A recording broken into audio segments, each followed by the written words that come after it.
Tonight on West Dakota Fox News at 9, the Midwest gets served a 1-2 punch of severe winter weather. Plus, a very special opening ceremony here in Bismarck to kick off the Winter Olympics. But first, shocking new details about the motive behind an attempted murder on a North Dakota priest.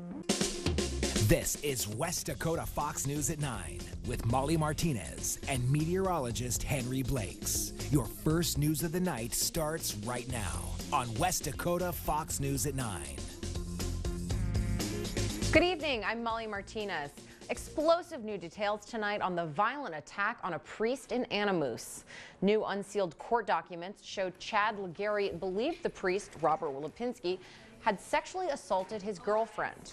But police say the woman's story changed when she was interviewed, first denying rape allegations before later renewing them. Unless John Doe has raped any other women, I don't think he has anything to fear from me. The Catholic Diocese of Fargo is standing by the priest, saying the woman denied rape allegations to the diocese officials. Legary faces charges of attempted murder, aggravated assault, and burglary. He will be back in court February 27th. Our other top story, the Hettinger and Stark County trials for the former Lemoore police officer who is accused of continuous sexual abuse of a child have been canceled. James Watson is also accused of gross sexual imposition. Attorney Tom Henning says Watson is set to change his plea for both cases. The alleged abuse happened with a child in Golden Valley. Time now is 9:01. Let's throw it over to meteorologist Henry Blakes. Hey, it's going to be cold. Thanks, Henry. A Solon man faces multiple charges stemming from a scuffle with police. Court documents say 2 Lincoln police officers tried to remove 29-year-old Dylan Himes from a vehicle after he gave false information and tried to drive off. The Burleigh County Sheriff's Office was called for assistance. Himes continued to struggle with the 5 officers before they removed him. During the struggle, an officer was hit in the head and a deputy's hand was cut.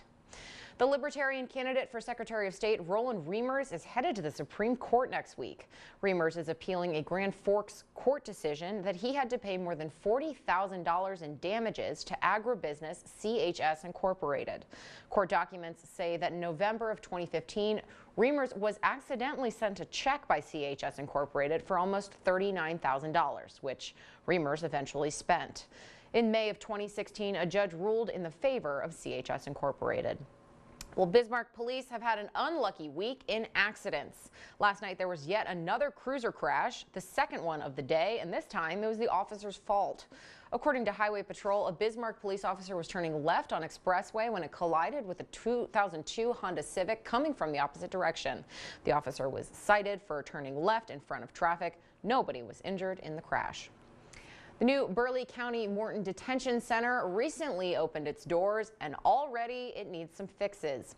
Initially, a material called polyurethane, a waterproof coating, was used in the bathrooms and other areas of the jail. But the coating is now bubbling and peeling off. If it's not taken care of, you got stagnant water that's trapped in between layers of this material. So it is something that we are taking care of.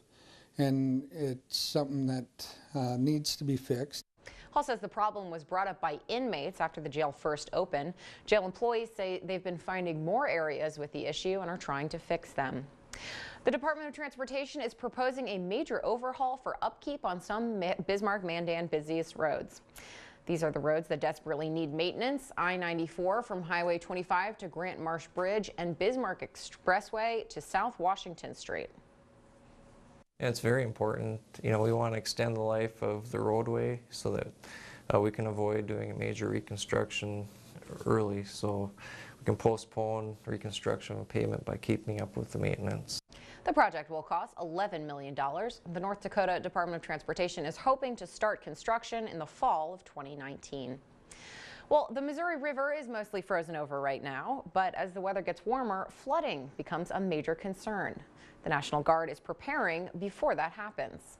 They had a training exercise today simulating floods across the Missouri, Red and Cheyenne River basins. Turnover on and off the base makes training a way for them to get everyone on the same page. They also use training to learn from past floods. What we have learned is don't be afraid to ask our neighboring states through a process called EMAC to bring in their National Guard assets to assist us. The National Guard can only respond after a state disaster declaration is granted. Well, from floods to drought, here in North Dakota, we've got it all. And our historic drought is one that will take years to recover from. North Dakota had a pretty miserable summer last year, although some crops managed to put out a decent harvest. So what will 2018 be like?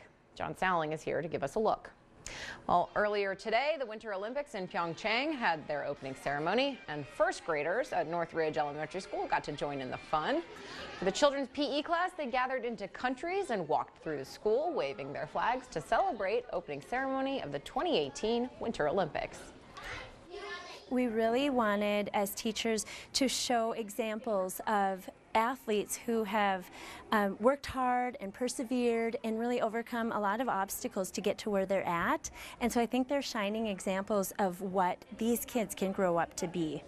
The Olympics will be broadcast all week on our sister station, KFYR TV.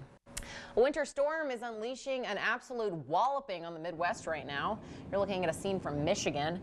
9 inches are expected to fall in Detroit tonight, with higher totals a little farther south. Salt trucks are working overtime in Illinois as Chicago prepares for another round of wet winter weather. Residents could see anywhere from 6 to 10 inches of snow by the time the storm is done. A winter storm watch has been issued for the area. The storm is moving across the Great Lakes as we speak, creating treacherous driving conditions and hundreds of canceled flights. Fox News correspondent Matt Finn is in Chicago with the latest on how it could impact you. More than 25 million Americans under winter weather alerts as an Arctic front pushes from Montana through the Midwest. The storm grounding more than 1,200 flights Friday, leaving thousands of passengers stranded. I checked before I came, my flight status was canceled, so I came anyways, hoping that something else would open up. Because if I can get to Toronto, at least I can get my connecting flight. About 280 heavy snow equipment operators working around the clock at Chicago's O'Hare Airport as airlines try to push out at least some flights. Heavy snow and strong winds already pounding Chicago and Detroit with at least 1 inch of snow per hour.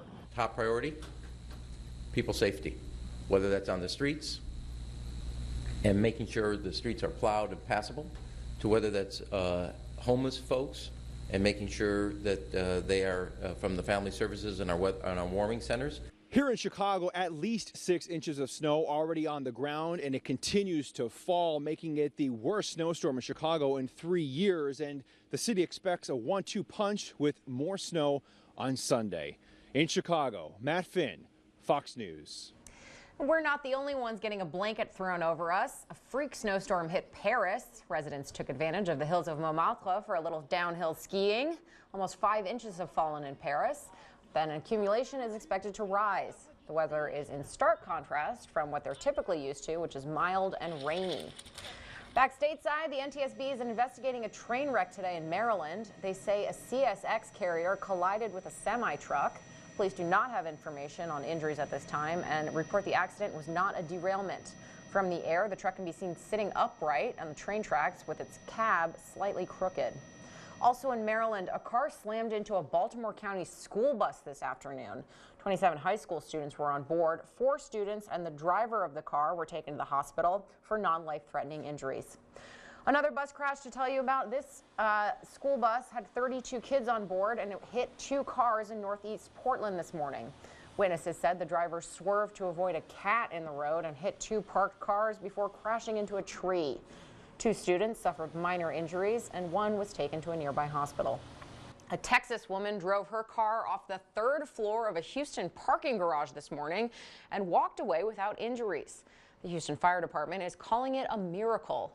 They say the woman accidentally hit the gas pedal instead of the brake pedal, sending her SUV careening over to the ground below, crashing into a man's apartment. The man who lives there wasn't injured either. Well, scientists in Boise, Idaho are trying to figure out how to turn plastic into diesel fuel.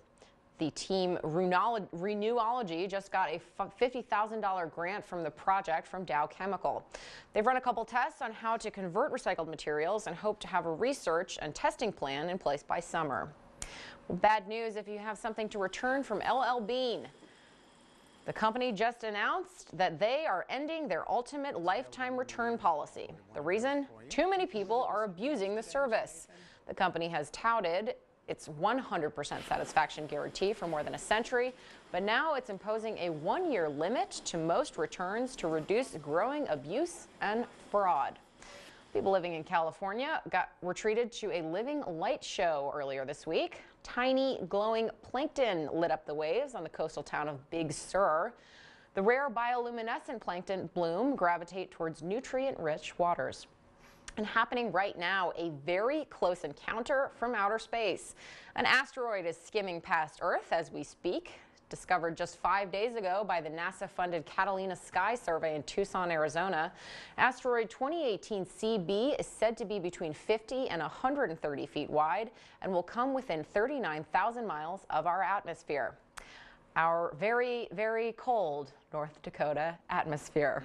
More on that now. Henry Blakes. Well, Kansas City Zoo welcomed its newest arrival yesterday, a baby giraffe who was born on February 2nd, weighing more than 100 pounds. Look at that head of hair, standing at 5 feet tall. The female giraffe hasn't been named yet, and zookeepers say whether he will get warmer in order to make its public debut.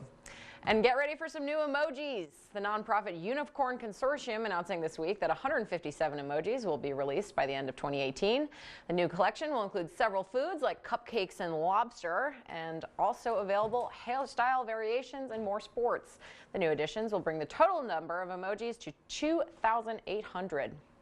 Well, today, you might not know, is a very serious holiday worth of extravagant celebration. It's National Pizza Day. Henry, we still have some time to celebrate National Pizza Day. Yeah, I'm looking forward to that. Hopefully they still have some good deals. But hey, not a good deal. The temperatures for tomorrow morning will be starting out in single digits and teens below 0. But the good news, we'll have sunshine. The bad news, it's still going to be frigid. So yeah, bundle up. We've been talking about this for weeks. You know the drill. Eventually things are going to shape up for the better. In fact, by Valentine's Day, looks like we'll be back in the 20s and sunny. Milder on Wednesday with highs above freezing, but then colder and a bit on the windy side by next Thursday. Henry, you warm our hearts every night, but now you're warming our Valentine's Day too. Yeah. We appreciate that. You're welcome. We'll see you on Monday.